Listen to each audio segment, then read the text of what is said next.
So this is Miss Jackie DeBose of Clark Atlanta University. Why did you decide to attend Clark College? I decided to attend Clark College because for me there was no other place to go. My parents were alums of Clark University. They finished, they were the first graduates in their family, college graduates. My dad finished Clark University in 1929. My mother finished in 1931. And my aunt, my mother's sister, finished Clark University as well. So for the first college graduates, they were recruited by the Freedmen Aid Society. My mother was from Tennessee, my father was from Florida. And they met here at the old Clark University, which is at University Avenue. The last building is still standing. It's now Carver High School. And so all of my life, it was Clark. And I have other relatives who were fortunate enough to attend college, and they could not dissuade me. And so it was just, there was no other place for me. And so in 1940, of course, they made the transition from South Atlanta to this spot here, and it was then Chestnut Street. So growing up as a child, I knew that I would be here. Was Clark College a choice? Yes. Very cool. As a freshman, what were some of the values emphasized? Well, the values were that it did not matter where you came from. You were here on the prayers of others, that you were to be the best that you could be, that you would leave this place better than you found it, and you would make a great impact on the world.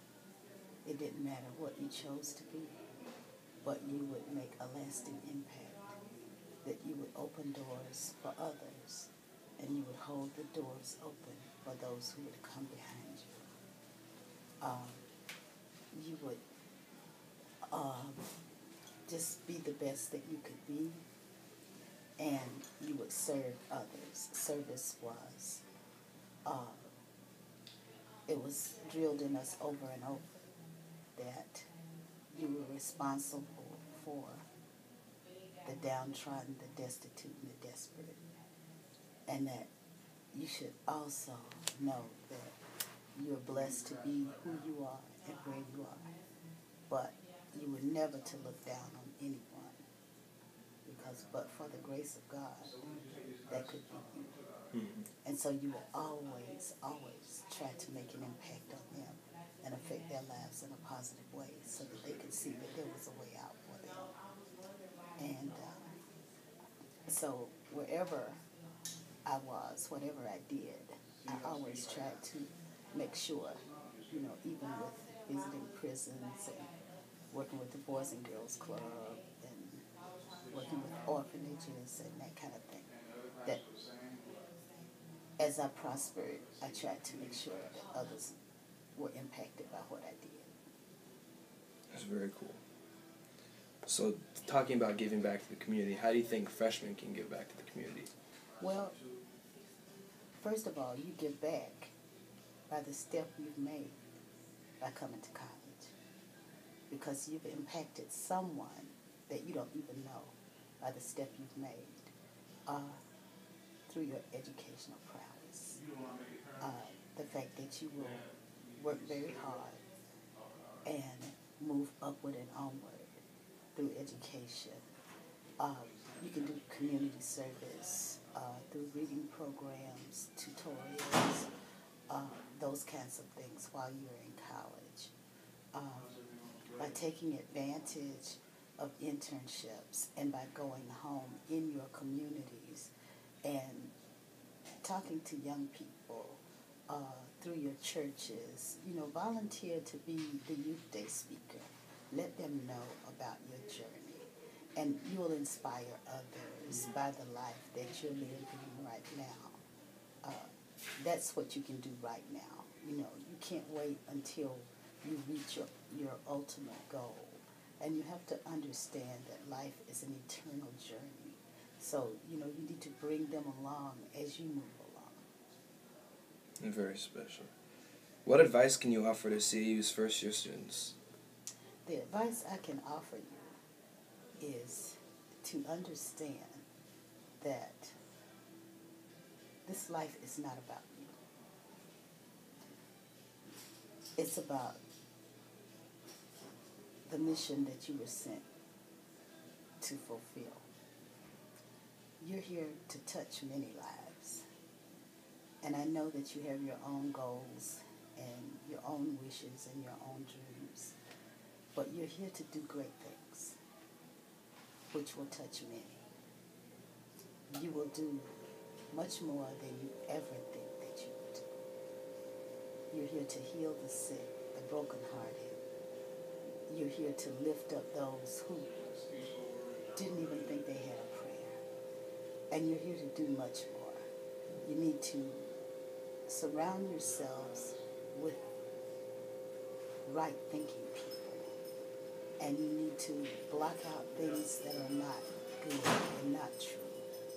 And you need to subscribe to the spirit of greatness, those things that Dr. Brawley wrote, and you will study in first year seminar about loyalty to family, loyalty to yourself, to your studies, devotion to the spiritual part.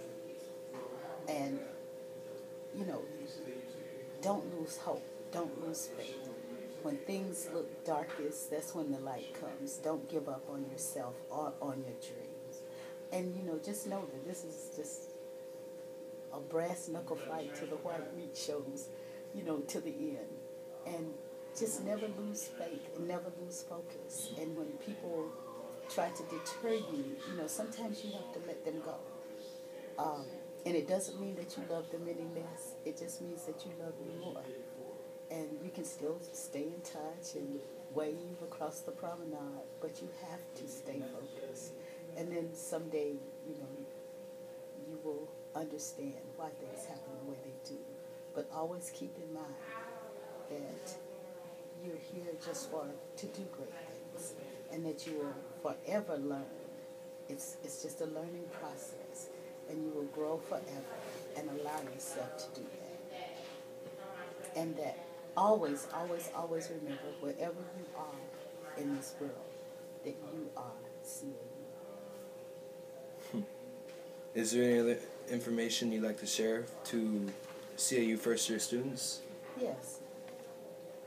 You walk in the shoes of some very great people. And you need to embrace that. You're not here to be ordinary. You're here to be extraordinary. If you're ordinary, then you probably need to pack your bags and go home.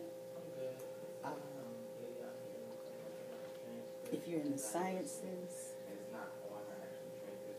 you need to look at that supercomputer and say, what can I do with that? You need to do research. There's so many things that need to be cured. I saw recently where there's a new rabies outbreak in Africa that has masked, is so strong, it's like the Ebola virus. So there's research that needs to be done. There's still gene research, STEM research. Mathematicians, we need those. Economists, we need those. People in media. We need everything. We need social workers. We need psychologists, therapists, all of these people who are coming back from the war. We need that. We need physical therapists. We need people in IT. We need everything. And all of that can be found here. And this world is for the prepared. very competitive, more competitive than it was when I was in school. So it's for the prepared now. So you can't waste any time. You can't waste your talent. Dr. Ben Carson, the famed neurosurgeon, came to campus once, and he said, if you were a genius, that, of course, the computer is based on the human brain. So if you were a genius and you studied all the time and you used your brain all the time, that the brain actually, if you thought about it, is actually the size of Texas. So if you studied all the time, you would only use in a lifetime 1/4 of your brain. You would never be able to fill it with all the, if you were a genius, classified as genius. So you need to come here, and of course you need balance. Everybody needs to get out now and then and let their hair down. But you need to take this journey very seriously, because we need you. We need you. There are so many things, this new solar energy, we need you. We need to stop being oil dependent. We need to stop all of those things. There are diseases that need to be cured. There are people who are waiting for you. We need you. Diabetes needs to be addressed. We need you. Heart disease, we need you. There are books that need to be written. We need you. New poems need to be written. We need this generation. And we need you to step up. We need you to take those little earphones out of your ears. We need you to stop twittering and tweeting, walking out in traffic without looking. We need you. And so, for all of the people who have walked this campus and who have made their contribution, we need you. Couldn't agree more. And so that is your legacy. So we pass the torch of knowledge on to you. The lamp of knowledge passes on to you. And so each generation is to be stronger and wiser. So the book of knowledge is yours. And so, therefore, when the next generation walks into this university, they will talk about you. And your names will be printed in the first year seminar book, added to the others who have been here. Mm-hmm. So Dr. James Bennett, who is the prostate cancer specialist, your name will be next to his. Or some of the others, I could name a lot because I was a campus brat. So I could name many people. But we are waiting for you. As others waited for us, we pray and wait for you. I like it.